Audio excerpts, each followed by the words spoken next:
Hi, this is Pastor Ken.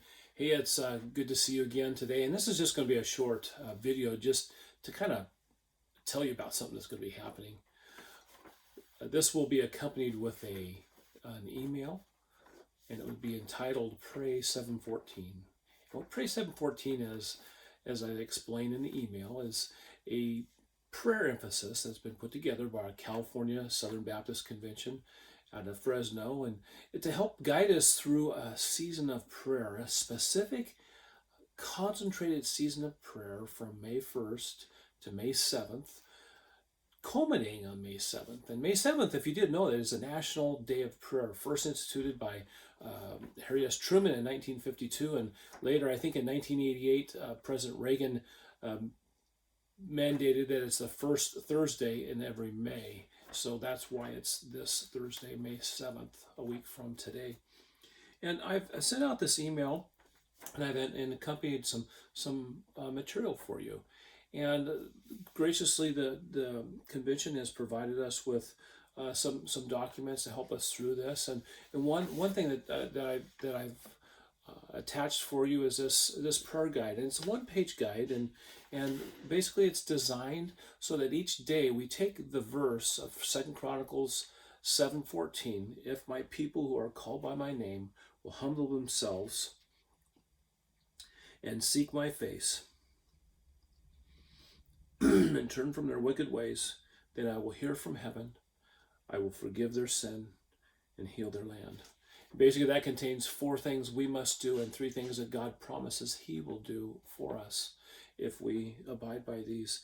And the idea is each day, those 7 days, we're going to take each one of those words: humble, pray, seek, turn, hear, forgive, and heal.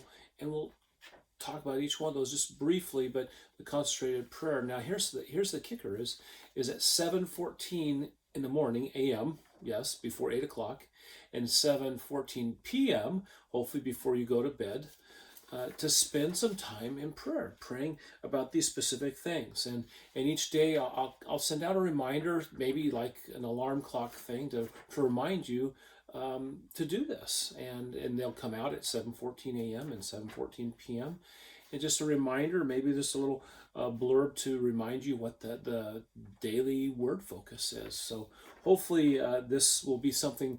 I pray that this is something you want to do and you will participate with. And we as a church will do this together. Can you imagine our whole church praying at 7:14 every morning and 7:14 every evening? And now imagine that this is happening throughout the state of California in all of our churches. Can you imagine churches all across Sacramento and Elk Grove, our sister churches, all up and down the coast, praying at the same time? Hundreds and hundreds of believers praying for our country, praying for our churches, praying for our cities, praying for our leaders. What a concerted effort of prayer this will be. And now something else I've included and as an attachment is something that's called a mobile brochure. And when you open it, it doesn't look like this. Now, you can make it look like this. And what you do is you print it off on paper, and you end up using a number of pages, but you print it up on paper and you cut these out and you can staple the top like I've done. And now I have a booklet that each day I follow and can concentrate on each day.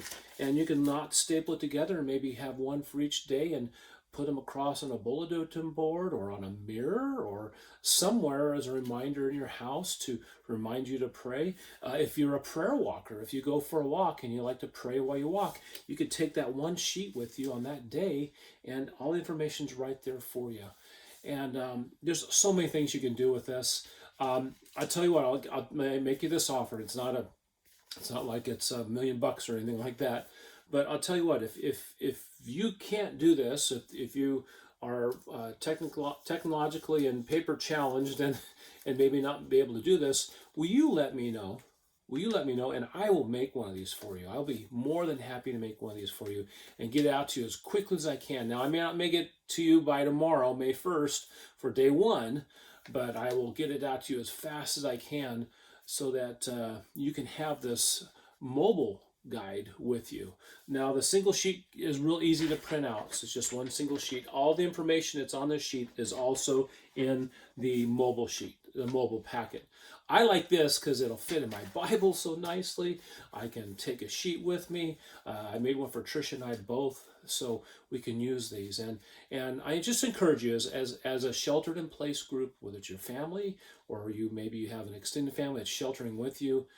If you're by yourself, gather with us all together as we pray 7:14, praying for God to heal our land, to help us to seek His face and turn from our sin.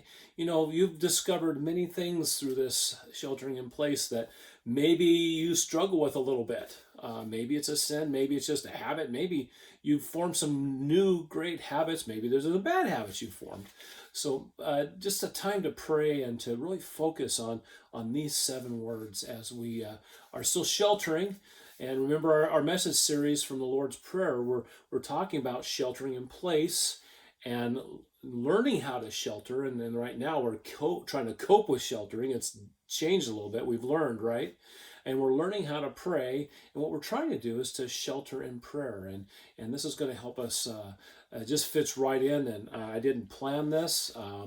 It just happened this way. But, sometimes God just takes care of us that way and lays things out for us. So I just encourage you to do this with us and do this with your family. And join together as we pray 7:14, praying that God will heal our land, that He will give us the opportunity to be the light to the darkness. God bless you and have a wonderful day. Bye-bye.